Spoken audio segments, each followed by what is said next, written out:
Hello everyone, स्वागत है आपका मेरे इस यूट्यूब चैनल पर। इस वीडियो में हम पढ़ेंगे कक्षा 10वीं का पाठ 10, जिसका नाम है मानव नेत्र तथा रंग बिरंगा संसार। इसमें हम जानेंगे मानव नेत्र की संरचना और उसका कार्य, दृष्टि दोष तथा उनके संशोधन, कांच के प्रिज्म से प्रकाश का अपवर्तन, प्रिज्म द्वारा श्वेत प्रकाश का विक्षेपण, वायुमंडलीय अपवर्तन, जिससे हमें कई प्राकृतिक परिघटनाओं को समझने में मदद मिलेगी, जैसे तारों का टिमटिमाना, अग्रिम सूर्योदय तथा विलंबित सूर्य अस्त। प्रकाश किरणों के विक्षेपण से हम समझेंगे इंद्रधनुष का बनना, जानेंगे प्रकीर्णन क्या है और कैसे प्रकाश के प्रकीर्णन से आकाश हमें कभी नीला और कभी लाल प्रतीत होता है। मानव नेत्र बहुत ही महत्वपूर्ण और संवेदनशील ज्ञानेंद्रिय है। इस स्लाइड में समझते हैं मानव नेत्र की संरचना और उसका कार्य। मानव नेत्र हमें चारों ओर की दुनिया देखने में मदद करता है। नेत्र में कॉर्निया एक पतली और पारदर्शी झिल्ली होती है जो नेत्र को लग के अग्रभाग को ढकती है। चित्र में देखिएगा कॉर्निया, ये गोलक के इस आगे वाले हिस्से को ढकती है। जब प्रकाश कॉर्निया से होकर गुजरता है तो वह अपवर्तित होता है, यानी प्रकाश किरण थोड़ी मुड़ जाती है या उसकी दिशा बदल जाती है। परितारिका एक पेशीदार डायफ्राम रंगीन झिल्ली होती है जिसके संकुचन और विश्राम के माध्यम से पुतली के आकार को नियंत्रित किया जाता है। परितारिका ये एक झिल्ली है जो हमारी आंख को रंग भी देती है। पुतली परितारिका के केंद्र में स्थित एक काला गोल छिद्र होती है। ये आंख में प्रवेश करने वाले प्रकाश की मात्रा को नियंत्रित करती है। तो पुतली, यह जो सफेद रंग से यहां दिखाया गया है, एक छोटा सा छिद्र है परितारिका के बीच में, जो आंख में प्रवेश करने वाले प्रकाश को नियंत्रित करती है परितारिका के संकुचन और विश्राम से। नेत्र गोलक की आकृति लगभग गोल होती है और इसका व्यास लगभग 2.3 सेंटीमीटर होता है। तो ये आंख का गोलक है और इसका व्यास करीब करीब 2.3 सेंटीमीटर होता है। लेंस आंख से विभिन्न दूरियों पर स्थित वस्तुओं पर ध्यान केंद्रित करता है, यानी हम अपने लेंस के कारण आंख के पास रखी हुई और आंख से बहुत दूर रखी हुई दोनों वस्तुओं को सामान्य स्थिति में देख पाते हैं। आंख का लेंस जेली जैसे पदार्थ से बना होता है जिसे पक्षमापी पेशियां स्थिर बनाए रखती हैं। तो ये नीले रंग से यहाँ पर लेंस दिखाया गया है और ये पक्षमापी पेशियों द्वारा आंख में एक स्थिर अवस्था में होता है। आंख का लेंस एक वास्तविक और उल्टा प्रतिबिंब आंख के पीछे स्थित पर्दे, जिसे दृष्टिपटल या इंग्लिश में रेटिना कहा जाता है, पर बनाता है। तो ये हमारा दृष्टिपटल है जिस पर प्रतिबिंब बनता है किसी भी वस्तु का। आंख के सामने, लेंस के सामने एक द्रव होता है जिसे नेत्रोद कहा जाता है और लेंस और दृष्टिपटल के बीच में एक द्रव होता है जिसे काचाभ द्रव कहा जाता है। दृष्टिपटल में अनेक प्रकाश संवेदनशील कोशिकाएं होती हैं जो इन संदेशों को दृक तंत्रिका के माध्यम से मस्तिष्क तक भेजती हैं। इस स्लाइड में समझते हैं कैसे हमारी आंख के पास रखी हुई वस्तु और आंख से बहुत दूर रखी हुई वस्तु दोनों को एक साथ देख पाती है। आंख के पर्दे या रेटिना में अनेक प्रकाश संवेदनशील कोशिकाएं होती हैं जो प्रकाश के संपर्क में आने पर सक्रिय हो जाती हैं। ये कोशिकाएं प्रकाशीय संकेतों को विद्युत संकेतों में परिवर्तित करती हैं और इन्हें दृक तंत्रिकाओं के माध्यम से मस्तिष्क तक भेजती हैं। जब पक्षमापी पेशियां संकुचित होती हैं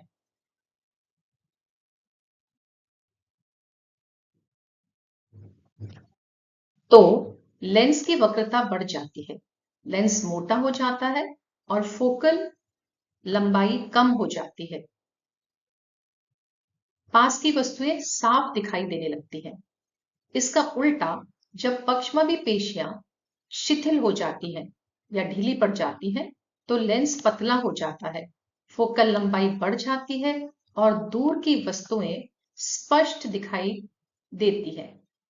इसका मतलब हुआ, नेत्र की मांसपेशियों के संकुचन और शिथिलन से लेंस की फोकल लंबाई बदलती है और इस क्षमता को समंजन कहा जाता है, जिसके कारण हम अपनी आंख के पास रखी हुई वस्तु और आंख से बहुत दूर रखी वस्तु को दोनों को देख पाते हैं।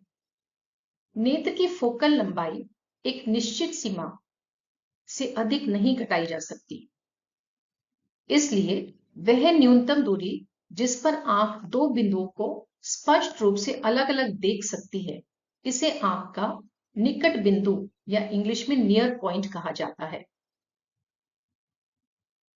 सामान्य आंख के लिए यह लगभग 25 सेंटीमीटर होता है, जबकि सबसे दूर का वह बिंदु जिसे हमारी आंख देख सकती है, उसे आंख का दूर बिंदु या इंग्लिश में फार पॉइंट कहा जाता है। सामान्य आंख के लिए यह दूरी अनंत होती है। अधिक आयु के व्यक्ति में आंख का लेंस कभी कभी धुंधला हो जाता है, जिससे दृष्टि आंशिक या पूर्ण रूप से क्षीण हो जाती है। इस स्थिति को मोतियाबिंद या इंग्लिश में कैटरेक्ट कहा जाता है। आप इस चित्र में देख सकते हैं हमारी आंख की सामान्य दृष्टि। ये हमारा आंख का पर्दा या दृष्टिपटल है। निकट बिंदु 25 सेंटीमीटर होता है, यानी पास की वस्तु से हमारा लेंस इसे दृष्टिपटल पर फोकस करता है।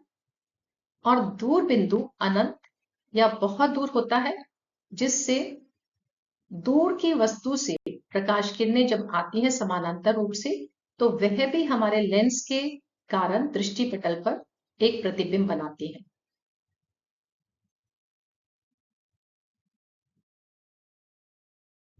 कभी कभी हमारी आंखों की देखने की क्षमता कम हो जाती है, जिससे दृष्टि दोष उत्पन्न हो जाते हैं।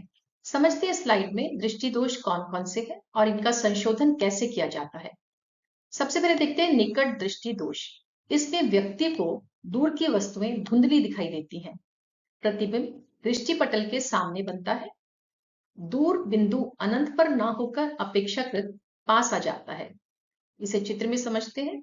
दूर रखी वस्तु से जो समानांतर प्रकाश किरणें आती हैं, वह दृष्टिपटल पर प्रतिबिंब न बनाकर उसके सामने प्रतिबिंब बनाती हैं, जिसलिए वह वस्तु हमें धुंधली नजर आती है। इस दोष का कारण है नेत्र लेंस की अत्यधिक वक्रता या नेत्र गोलक के अधिक लंबा होना। और इसको ठीक करने के लिए, संशोधन करने के लिए अवतल लेंस की आवश्यकता होती है, क्योंकि अवतल लेंस प्रकाश किरणों को थोड़ा सा फैला देता है और फिर हमारा आंख का लेंस इसे दृष्टिपटल पर केंद्रित कर देता है। दूसरा दोष है दूर दृष्टि दोष, जिसमें व्यक्ति को पास की वस्तुएं धुंधली दिखाई देती हैं। इस स्थिति में आंख का निकट बिंदु सामान्य से दूर हो जाता है, यानी 25 सेंटीमीटर से दूर हो जाता है। प्रतिबिंब रेटिना के पीछे बनता है। आप चित्र में देख सकते हैं, ये हमारा निकट बिंदु है 25 सेंटीमीटर और यहां पे इसकी प्रतिबिंब इस दृष्टिपटल के पीछे बन रहा है, यहां पर बन रहा है। इसलिए हमें पास रखी हुई वस्तुएं धुंधली दिखाई देती हैं। दोष का कारण है नेत्र लेंस की फोकस दूरी का अत्यधिक बढ़ना या नेत्र गोलक का छोटा हो जाना। इस स्थिति को ठीक करने के लिए उत्तल लेंस की आवश्यकता होती है, क्योंकि उत्तल लेंस प्रकाश किरणों को लेंस के ऊपर केंद्रित करता है और फिर हमारी आंख का लेंस इसे दृष्टिपटल के ऊपर केंद्रित कर प्रतिबिंब बनाता है। तीसरा दोष है जरा दूरदृष्टिता। इसमें अधिक आयु में पास की वस्तुएं स्पष्ट नहीं दिखाई देती, निकट बिंदु दूर हो जाता है। दोष का कारण है पक्षमावी पेशियों की कमजोरी और क्रिस्टली लेंस का लचीलेपन में कमी। तो इसे भी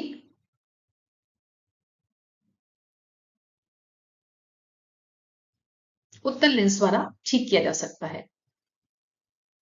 अगला दोष है मिश्रित दृष्टि दोष, जो नाम से ही हमें समझ में आ रहा है। कभी कभी आंख में निकट दृष्टि दोष और दूर दृष्टि दोष एक साथ हो जाते हैं। इसे द्विफोकसी लेंस, जिसमें ऊपर का भाग अवतल होता है और निचले भाग में उत्तल लेंस होता है, से संशोधन किया जा सकता है। यहां पर समझते हैं कांच की एक ठोस आकृति जिसका नाम प्रिज्म है, उससे कैसे प्रकाश का अपवर्तन होता है। त्रिभुज प्रिज्म एक ठोस आकृति है जिसमें 3 आयताकार सतहें और 2 त्रिभुजाकार आधार होते हैं। आप चित्र में देख सकते हैं, यहाँ पर नीले रंग से 2 त्रिभुजाकार आधार दिखाए गए हैं और यहाँ पर 3 आयताकार सतहें हैं। 2 सतहें ऐसे होती हैं और एक सतह नीचे वाली सतह है। 2 पार्श्व सतहों के बीच का कोण प्रिज्म कोण कहलाता है, जिसे इंग्लिश के लेटर ए से निरूपित किया जाता है। नीचे दिए गए चित्र में कोण ए त्रिभुज का कोण दिखाया गया है। वास्तव में यह 2 अपवर्तक सतहों के बीच का कोण होता है, यानी 2 आयताकार सतहों के बीच का कोण है। ये वही सतह है जिनसे प्रकाश अपवर्तित होता है। जब प्रकाश किरण कम घनत्व वाले माध्यम से अधिक घनत्व वाले माध्यम में जाती है तो वह अपवर्तित होती है, यानी वो अभिलंब की ओर मुड़ती है। नीचे चित्र में देखिएगा, प्रकाश किरण कम सघन माध्यम यानी हवा से अधिक सघन माध्यम यानी कांच में प्रवेश कर रही है। ये प्रकाश किरण को हम आपतित किरण कहते हैं, जो प्रवेश कर रही है। क्योंकि अधिक सघन माध्यम में जा रही है, इसलिए यह सीधी जाने की बजाय अभिलंब की तरफ मुड़ जाती है और इस किरण को परावर्तित किरण कहा जाता है। जब ये परावर्तित किरण अधिक घनत्व वाले माध्यम से कम घनत्व वाले माध्यम में जाती है तो यह अभिलंब से दूर मुड़ती है। अब ये परावर्तित किरण जब कम सघन माध्यम में जाएगी अधिक सघन से, तो ये सीधी जाने की बजाय अभिलंब से दूर हो जाती है। इस बाहर निकलने वाली किरण को हम निर्गत किरण कहते हैं। आपतित किरण और निर्गत किरण के बीच के कोण को विचलन कोण कहा जाता है, जिसे इंग्लिश के लेटर कैपिटल डी से निरूपित किया जाता है। आप चित्र में देख सकते हैं, ये हमारी आपतित किरण थी जो प्रिज्म के ऊपर डाली गई थी, और जो बाहर निकली उसे निर्गत किरण। इनके बीच का जो भी कोण बना इसे विचलन कोण कहा जाता है। पिछली स्लाइड में हमने देखा था कि जब प्रिज्म के ऊपर एक प्रकाश किरण को डाला जाए तो वह अपवर्तित होती है, लेकिन जब कांच के प्रिज्म के ऊपर श्वेत प्रकाश को डाला जाए तो उसका विक्षेपण होता है। समझते हैं विक्षेपण क्या होता है? जब श्वेत प्रकाश को प्रिज्म की सतह पर डाला जाता है तो श्वेत प्रकाश का अवयवी वर्णनों में विभाजन हो जाता है, यानी वे अपने रंगों में बंट जाता है। इसे ही विक्षेपण कहा जाता है। इंग्लिश में इसे डिस्पर्शन कहते हैं। देखते हैं ये कैसे होता है। यहाँ पे श्वेत प्रकाश को हमने एक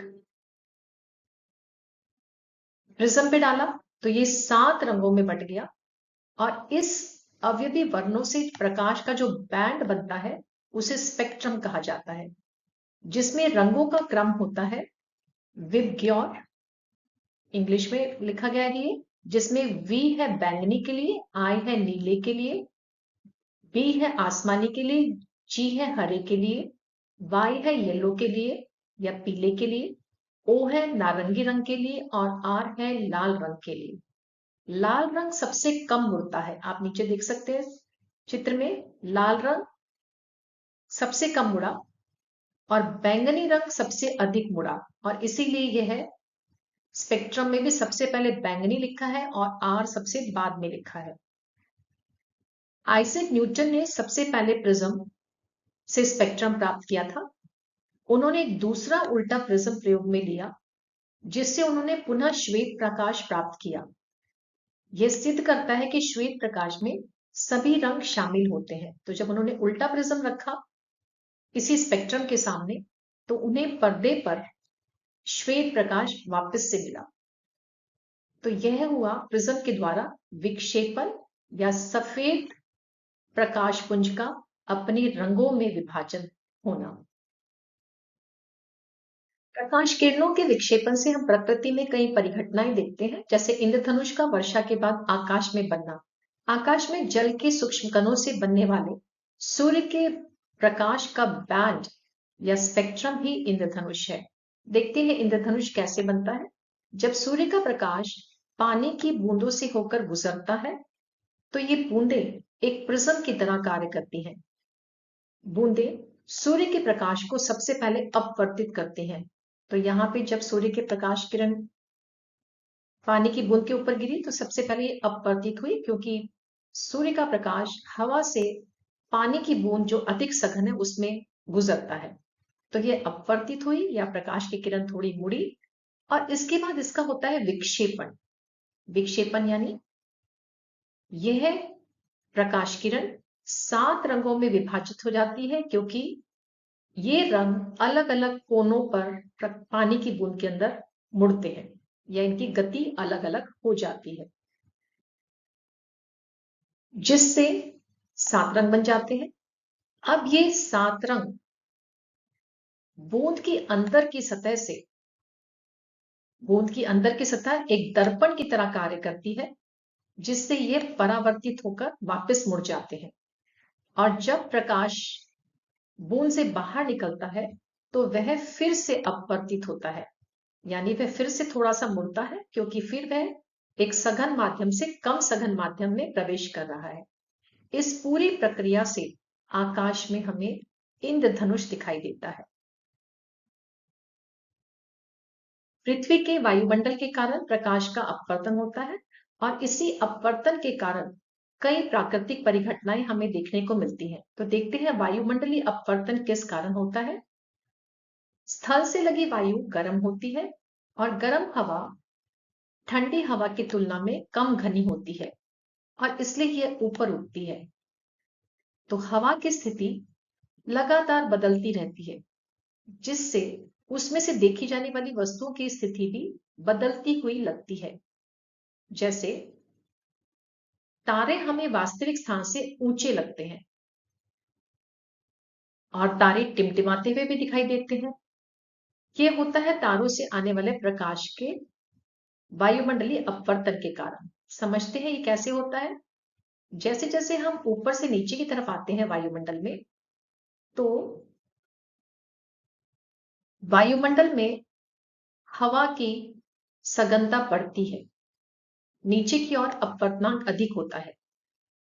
इसलिए तारे से निकली हुई प्रकाश किरण सीधी जाने की बजाय अभिलंब की तरफ मुड़ती है। इसलिए प्रेक्षक को यह प्रकाश किरण ऊंचाई से आती हुई नजर आती है, यानी तारे वास्तविक स्थान से ऊंचे नजर आते हैं।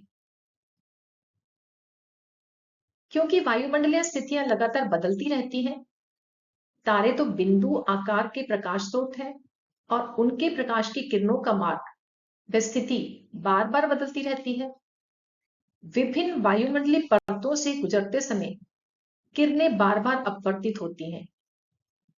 इस कारण तारे से आने वाला प्रकाश टिमटिमाता हुआ प्रतीत होता है। समझते हैं एक और प्राकृतिक परिघटना जो प्रकाश के वायुमंडलीय अपवर्तन के कारण होता है, अग्रिम सूर्योदय और विलंबित सूर्यास्त। सूर्यास्त या सूर्य उदय के समय, दोनों ही समय सूरज क्षितिज के पास होता है और सूर्य का प्रकाश वायुमंडल में अपवर्तन के कारण सामान्य की ओर मुड़ता है, जिससे सूर्य की आभासी स्थिति उसकी वास्तविक स्थिति से ऊंची प्रतीत होती है। इसी कारण हमें सूर्य अस्त के समय लगभग 2 मिनट बाद तक भी दिखाई देता है। आप चित्र में देख सकते हैं, ये सूरज की वास्तविक स्थिति है। सूरज क्षितिज के पास है। सूर्य से आने वाली किरण अभिलंब की तरफ मुड़ जाती है, क्योंकि यह वायुमंडलीय परतों से जा रही है और इसलिए इस प्रेक्षक को यह सूरज या उसकी आभासी स्थिति ऊंची नजर आती है। इसीलिए सूर्य अस्त के समय सूर्य 2 मिनट बाद तक दिखाई देता है। सूर्य उदय के समय भी ऐसा ही होता है। सूरज क्षितिज के पास है, उसकी किरणें वायुमंडल में अपवर्तन के कारण सामान्य की ओर मुड़ जाती हैं। सूर्य का प्रत्यक्ष स्थान या आभासी स्थिति उसकी वास्तविक स्थिति से ऊंचा दिखाई देती है। इस कारण वास्तविक सूर्योदय लगभग 2 मिनट पहले ही नजर आने लगता है। क्लास 9th में हमने पढ़ा था कि वास्तविक विलयन से गुजरने वाला प्रकाश किरण पुंज का मार्ग हमें दिखाई नहीं देता, लेकिन किरण पुंज का मार्ग जब एक कोलाइडी विलयन से गुजारा जाता है तो वह दिखाई देने लगता है, जिसे हम टिंडल प्रभाव कहते हैं। अब देखते हैं प्रकाश का प्रकीर्णन वायुमंडल में कैसे होता है। वायु या वायुमंडल में धुआं, धूल, जल बिंदुओं जैसे कई कणों का मिश्रण होता है। जब प्रकाश वायु से गुजरता है तो वायु में मौजूद कण प्रकाश का प्रकीर्णन करते हैं या उसे फैला देते हैं। प्रकाश के विचलन के कारण प्रकाश का मार्ग रेखा दिखाई देने लगती है, जिसे टिंडल प्रभाव कहा जाता है, जो वायु में कणों पर आधारित होता है। विचलित प्रकाश का रंग कणों के आकार पर निर्भर करता है। जैसे हमें सुबह के समय आकाश का रंग नीला नजर आता है। बहुत छोटे कण नीली रोशनी को बिखेरते हैं, जबकि बड़े आकार के कण लंबी तरंग धैर्य वाली रोशनी जैसे लाल को बिखेरते हैं। दिन के समय जब सूरज ऊपर होता है तो सूर्य का प्रकाश अपेक्षाकृत कम दूरी तय करता है। वायुमंडल में मौजूद सूक्ष्म कण नीली रोशनी को बिखेरते हैं, इसलिए आकाश नीला दिखाई देता है। यदि वायुमंडल न होता और प्रकाश का कोई बिखराव न होता तो आकाश काला दिखाई देता। बहुत ऊंचाई पर उड़ान भरने वाले यात्रियों को आकाश इसलिए काला दिखाई देता है। लाल रंग की तरंगदैर्घ्य सबसे अधिक होती है, इसलिए इसका विशेष प्रयोग होता है कि यह फॉग या धुएं द्वारा सबसे कम बिखरता है। इसलिए इसका उपयोग सिग्नल लाइट्स में किया जाता है ताकि ये दूर से ही स्पष्ट दिखाई दे। प्रकाश के प्रकीर्णन को समझने के लिए कोलाइडल विलयन में एक परीक्षण करते हैं। इसके लिए लेते हैं हम एक उत्तल लेंस, जिसके फोकस पर श्वेत प्रकाश का स्रोत इस तरह रखेंगे ताकि उससे समानांतर प्रकाश किरणें उत्पन्न हो। आप चित्र में देख सकते हैं, यहाँ पे हमने एक उत्तल लेंस लिया और प्रकाश स्रोत को इस तरह रखा ताकि लेंस के फोकस पर रखने से इससे समानांतर प्रकाश किरणें उत्पन्न हो। प्रकाश किरण पुंज को कार्डबोर्ड से बने छिद्र से गुजरने दें, जिससे दूसरा उत्तल लेंस पर्दे पर प्रतिबिंब बनाए। तो ये प्रकाश किरणें इस छेद से होते हुए दूसरे उत्तल लेंस की मदद से इस पर्दे पर प्रतिबिंब बना रही हैं।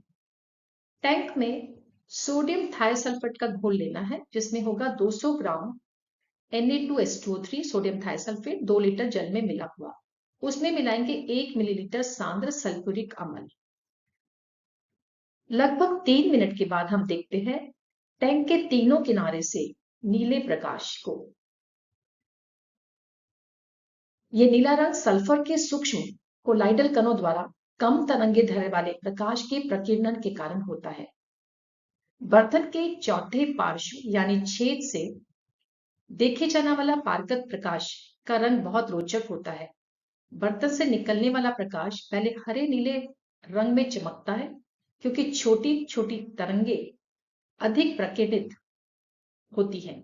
लेकिन जैसे जैसे प्रकाश आगे बढ़ता है और स्क्रीन तक पहुंचता है, केवल लंबी तरंगे लाल रंग बचता है, इसलिए स्क्रीन पर केवल हमें लाल रंग दिखाई देता है।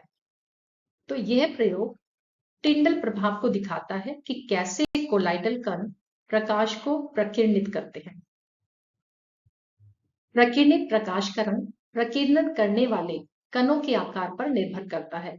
अत्यंत सूक्ष्म कण मुख्य रूप से नीले प्रकाश का प्रकीर्णन करते हैं, जबकि बड़े आकार के कण अधिक तरंग धैर्य वाले प्रकाश जैसे लाल और नारंगी का प्रकीर्णन करते हैं। इसी कारण स्वच्छ आकाश का रंग नीला दिखाई देता है, क्योंकि वायुमंडल के मौजूद सूक्ष्म कण नीली रोशनी को अधिक बिखेरते हैं। सूर्य उदय और सूर्य अस्त के समय सूर्य का रंग क्यों बदलता है? इस समय सूर्य क्षितिज के पास होता है और सूर्य का प्रकाश अपेक्षाकृत लंबी दूरी और मोटी वायुमंडलीय परतों से होकर गुजरता है। छोटे तरंग धैर्य वाले नीली रोशनी वायुमंडल के कणों द्वारा बिखर जाती है। इस समय जो प्रकाश हम तक पहुंचता है वह मुख्यतः लंबी तरंग धैर्य वाला होता है, लाल या नारंगी प्रकाश। इसी कारण सूर्य उदय और सूर्य अस्त के समय हमें सूर्य रक्ताभ या नारंगी दिखाई देता है। तो आप यहाँ पर चित्र में भी देख सकते हैं, दिन के समय सूरज कम दूरी तय करता है और नीला प्रकाश प्रकीर्णित होता है, लेकिन सूर्य अस्त और सूर्योदय के समय ये लंबी दूरी तय करता है। तो नीला प्रकाश तो पूरी तरह फैल जाता है, जो हम तक प्रकाश पहुंचता है वह होता है नारंगी या फिर लाल। आशा करती हूँ इस पाठ के वीडियो को देखकर आपको एक मुश्किल पाठ को आसानी से समझने में मदद मिलेगी। फिर भी अगर आपको कोई डाउट है तो नीचे दिए गए कमेंट सेक्शन में आप अपने डाउट्स को लिखकर भेज सकते हैं, मैं उनका उत्तर देने की पूरी कोशिश करूंगी। यदि आपने मेरा वीडियो अभी तक सब्सक्राइब नहीं किया तो इसे सब्सक्राइब कीजिए ताकि आपको आगे आने वाले वीडियोस के नोटिफिकेशन समय पर मिलते रहे। Thank you for watching this video and have a nice day.